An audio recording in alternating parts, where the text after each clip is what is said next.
ಒಂದು ಹಾಡು ಕೇಳಿರ್ತೀರಾ, ತಪ್ಪು ಮಾಡೋದು ಸಹಜ ಕಣೋ, ತಿದ್ದಿ ನಡೆಯೋನೆ ಮನುಜ ಕಣೋ ಅಂತ. ಸೊ ಈ ಸಾಲುಗಳಿಗೆ ತಾಜಾ ಉದಾಹರಣೆ ಕೊಡೋದಾಯ್ತು ಅಂದ್ರೆ ನಮ್ಮ ಶಿಕ್ಷಣ ಇಲಾಖೆಯವರು ಒಂದು ತಪ್ಪನ್ನ ಮಾಡ್ತಾರೆ ಅಂಡ್ ಅದನ್ನ ಟಕ್ಕಂತ ತಿದ್ಕೊಂತಾರೆ ಕೂಡ.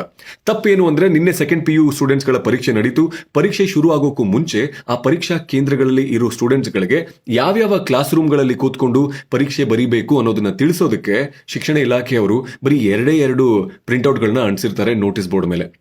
ಸೊ ಆ ನೋಟಿಸ್ ಬೋರ್ಡ್ ಮುಂದ್ಗಡೆ ಒಳ್ಳೆ ಸ್ವೀಟಿಗೆ ನೊಣ ಮುಕ್ಕರದಂಗೆ ವಿದ್ಯಾರ್ಥಿಗಳು ನಂದ್ಯಾವ ಕ್ಲಾಸ್ ರೂಮು ಅಂತ ನೋಡೋದಕ್ಕೆ ಗುಂಪಲ್ಲಿ ನಿಂತ್ಕೊಂತಾರೆ. ಆವಾಗ ಸೋಷಿಯಲ್ ಡಿಸ್ಟೆನ್ಸಿಂಗ್ ಅನ್ನೋದು ಗಾನ್ ಕೇಸ್. ಸೊ ಈ ತಪ್ಪಾಗುತ್ತೆ. ಇದನ್ನ ತಿದ್ಕೊಂಡಿದ್ದು ಹೇಗೆ ಶಿಕ್ಷಣ ಇಲಾಖೆಯವರು ಅಂದ್ರೆ, ವೆರಿ ಸೂನ್ SSLC ಪರೀಕ್ಷೆಗಳು ಶುರು ಆಗುತ್ತೆ. ಸೊ ಆ ಸ್ಟೂಡೆಂಟ್ಸ್ ಗಳ ಪರೀಕ್ಷಾ ಕೇಂದ್ರ ಎಲ್ಲಿರುತ್ತೆ ಅಂಡ್ ಆ ಪರೀಕ್ಷಾ ಕೇಂದ್ರದ ಒಳಗಡೆ ಯಾವ ಕೊಠಡಿ ಅಂದ್ರೆ ಕ್ಲಾಸ್ ರೂಮಿನಲ್ಲಿ ಕೂತ್ಕೊಂಡು ನೀವು ಪರೀಕ್ಷೆ ಬರೀಬೇಕು ಅನ್ನೋದನ್ನ SMS ಮಾಡ್ತಾರೆ ನಿಮ್ಮ ಪೇರೆಂಟ್ಸ್ ಗಳ ಮೊಬೈಲ್ಗೆ. ಸೊ ತಪ್ಪಾಗಿದೆ, ತಿದ್ಕೊಂಡಿದ್ದು ಆಗಿದೆ. All the best.